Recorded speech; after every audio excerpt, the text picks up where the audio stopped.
Sir Duke is without a doubt one of the greatest pop R&B songs of the 20th century, full stop. Perfect horn arrangements, impeccable vocals, and a stone-cold groove from the band cements the legendary status of this song. But there is something peculiar about Sir Duke, something that has perplexed musicians for time immemorial. I am of course talking about the odd chord progression that takes place during the triumphant chorus of the song. For my entire life as a musician, I have constantly heard from my peers things like, how the hell does this chord progression work? And why does going from 1 major to flat 5 minor 7 sound so good? And almost no one ever has the answer. And at this point in the conversation, everyone just throws up their hands and says something along the lines of, well, if it works, it works. But this question has continued to dog me for years. I like to think of myself as relatively well traveled in the giant canon of music, both classical and contemporary. And yet I have searched for years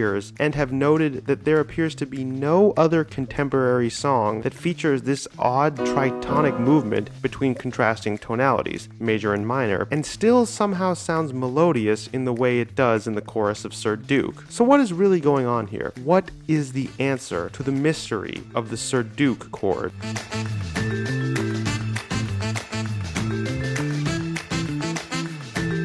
First, let's take a listen one more time to the chorus of Sir Duke to see this chord progression in action.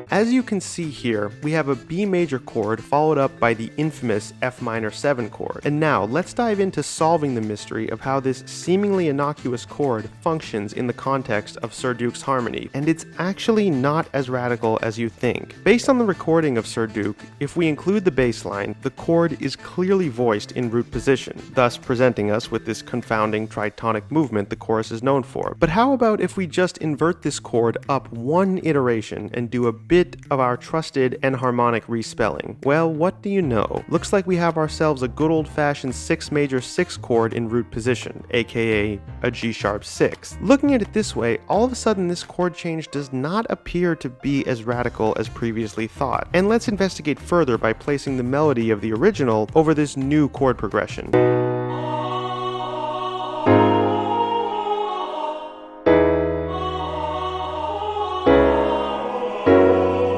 Not surprisingly, the melody works just as well here. But how do we interpret this harmonic movement in the context of functional harmony? Well, since the succeeding chord that follows this newly transformed G sharp 6 is an E major 7 or 4 major 7, we could choose to view these 3 chords starting on B major as a series of descending chromatic median chords that end up landing on the 4 major chord in our home key of B major before proceeding to a 2-5 turnaround. However, I think there is a less messy way to view this. Let's take some more liberties and remove the intervening 4 major 7 chord and replace it with a 2 minor 7 chord in first inversion.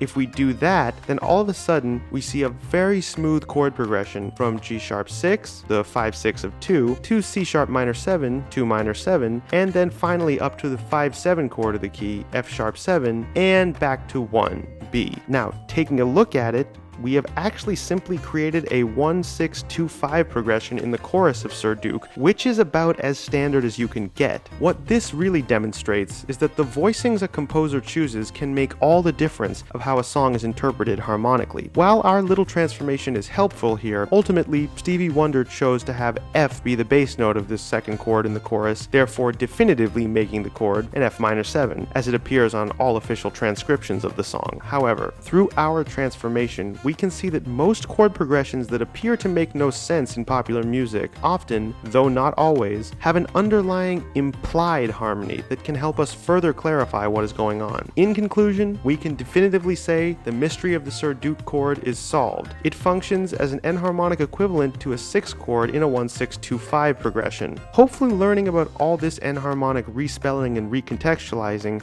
has given you all ideas of new harmonic devices to use in your own music. I hope you all enjoyed this theory breakdown. Please like, share with a musician, and comment below which artist, composer, or song I should do a theoretical deep dive on next. Thank you all so much, and see you soon.